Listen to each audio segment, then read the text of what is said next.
弟兄姊妹平安，今天是2023年的3月17号。今天的经文是诗篇23篇，撒母耳记上卷第15章22节到31节，以弗所书第5章第1节到第9节。今天要跟大家分享的主题是光明中。昨天我们谈到了这个基督的身体，我们成为基督徒，成为上帝的跟随者，成为上帝所高摩的君王，当然必须要跟上帝，跟基督的标准一模一样。因为我们既然成为躯体，那么所有的动作都应该是要反映这个头的指令，否则就会变成现在名词在讲的感觉统合失调，这个躯体是需要被医治的了。活在光明之中的人，就是手脚都要跟头一样的指令来动作，这是见得了光的，这是有好的见证。基督徒是世界的光，因为我们所跟随的耶稣基督是光，是世界的盼望。跟随他的人也应当要活在光下，要成为世界的光。基督徒不可以得罪上帝，更不可以违背上帝的旨意与命令。昨天我们提到了以色列王扫罗的问题，很多人都问他到底有没有得罪上帝呀？或是说他是怎样得罪上帝的呢？他们都有一些疑问。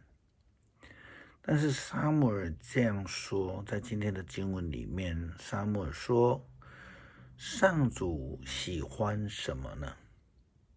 顺从他，还是向他烧化祭，献这个烧化祭和祭物呢？顺从比祭物更好，听命胜过献上最好的羊。背叛他跟行巫术一样的坏，傲慢跟拜偶像一样有罪。由于你背弃了上主的命令，他厌弃你，不要你做王。他说，违背上帝的旨意的人，就好像是行巫术一样，是傲慢的人，在上帝的面前都是有罪的。因为违背了上帝的旨意的人，就不在光下，是离开上帝的光。扫罗王在对话当中看起来好像是悔改了、认罪了，但事实上却不是那么的真心了，因为他说，是的，我犯罪了，我违背了上主的命令和你的指示，我怕人民啊，所以照他们所要的去做。现在我恳求你赦免我的罪，跟我一起回吉甲去，我好敬拜上主。他仍然想要将责任推给人民，因为他说他怕人民，所以才会去得罪上帝。但是事实上这听起来很奇怪的，一个上帝所高摩的君王，竟然是怕人民，却不怕上帝。上帝的跟随者应该要聚焦在上帝，而不是害怕人民。要遵守上帝的旨意，不是顺着人民所在意的。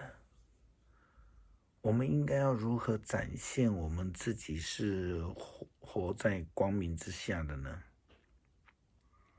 我们刚刚提过，就是要活出一个见得了光的行为，让我们的生活能够摊在光明之下。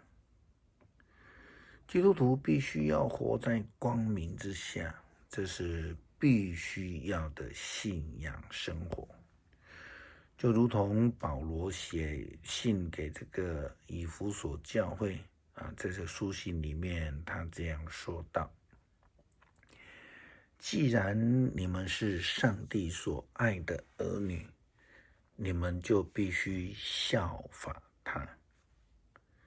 你们的生活要处处表现爱心，正如同基督爱我们，为我们舍命，作为馨香的供物和祭品献给上帝。至于那些淫乱、污秽和贪婪的事，在你们当中连提都不可以提，因为你们是上帝的子民。